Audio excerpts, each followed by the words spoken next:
Olá galera, aqui é o professor Carlos Henrique Bochecha. Vamos a mais uma questãozinha do Enem falando de função afim. Então olha só, além do conteúdo, a gente tem que ter uma dinâmica para resolver as questões mais rápido possível, né? Então sempre lembrando, chamando a atenção para isso, focar direitinho no enunciado, aquilo que é importante. E só vou mostrar nesse caso aqui uma pequena dica, né? Então nós temos uma situação, que é um gráfico linear, não sei nem do que se trata. Eu olho para isso daqui e já digo que a resposta correta é a letra D, sem saber do que se trata. Por quê? Por se tratar de um gráfico linear, nós temos aqui uma função afim. Observe aqui o termo independente, ele é menos 1000.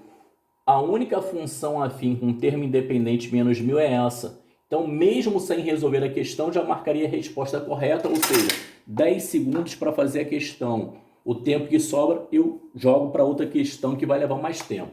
Mas agora nós vamos fazer a questão. Então, tempinho aí para vocês pensarem.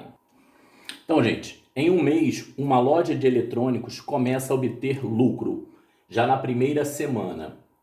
O gráfico representa o lucro L dessa loja desde o início do mês até o dia 20. Mas esse comportamento se estende até o último dia 30. Então, pelo gráfico aqui, no momento zero, ou seja, no início, a pessoa começa com um prejuízo de 1000.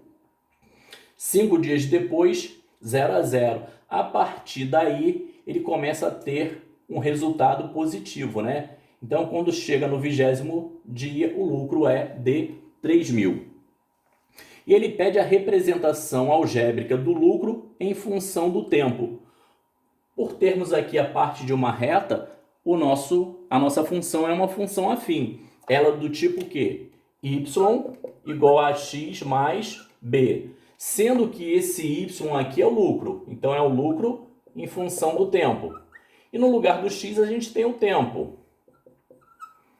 Só que nós já vimos aqui que a interseção com o eixo y é o termo independente da minha função. Então, já sei que aquele b ali vale menos 1000. Está faltando o a que nós chamamos de taxa de variação. Como que nós podemos chegar a essa taxa de variação? Uma alternativa para a taxa de variação é a seguinte: eu faço a variação do lucro sobre a variação do tempo. Mas essa questão da variação do lucro sobre a variação do tempo, eu tenho que pegar dois pontos do meu gráfico. Então, eu vou fazer o seguinte: peguei esse ponto e peguei esse ponto. Só que eu tenho que escolher um como referencial. Então, vamos lá. Nesse ponto aqui é 20 com 3.000 e esse daqui é 5 com 0. Tá? Então, qual é a variação do lucro? 3.000 menos 0. Então, esse é meu referencial. Agora eu vou fazer a variação do tempo. Tem que começar daqui. 20 menos 5. Então, eu tenho 3.000 sobre 15. Isso vai me dar 200. Como vocês podem observar, o lucro é 200t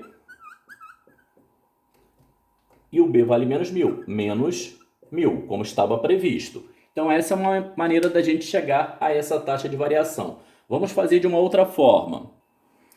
Olha só, gente. Essa taxa de variação nós podemos calcular como sendo também a tangente do ângulo que a reta forma com o eixo horizontal. Mas esse ângulo ele é medido do eixo horizontal para a reta no sentido anti-horário, ou seja, no sentido trigonométrico.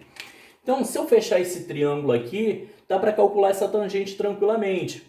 Então, eu tenho aqui, olha, quanto mede esse cateto? Isso aqui mede 3.000 unidades.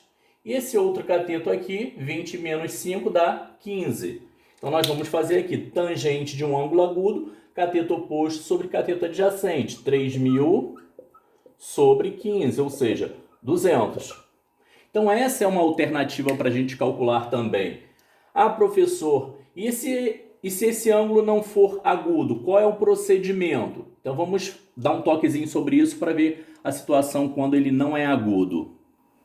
Gente, só uma ilustração, muito cuidado. No nosso caso aqui, olha, o triângulo formado, ele tem um ângulo agudo. O ângulo, ele é medido do eixo para a reta no sentido anti-horário. Então, o ângulo que eu estou falando não é esse daqui, é esse daqui, olha. No nosso caso, o ângulo ele é obtuso. Então, aquele Azinho ele tem que ser a tangente de alfa. Não tem problema vocês calcularem a tangente aqui. Só que vocês precisam trocar o sinal, porque esse ângulo, a tangente dele é o oposto da tangente desse. Então, a tangente desse, 5/6. Vocês precisam colocar menos 5/6. Lembrando também, ó, se é crescente, a taxa de variação é positiva. Se é decrescente, a taxa de variação é negativa. Não tem problema montar o triângulo para auxiliar e facilitar a vida de vocês. Mas tem que tomar esse cuidado. O ângulo é sempre no sentido anti-horário do eixo para a reta. Se ele for obtuso, pode usar aqui, mas tem que colocar o sinalzinho negativo. Valeu?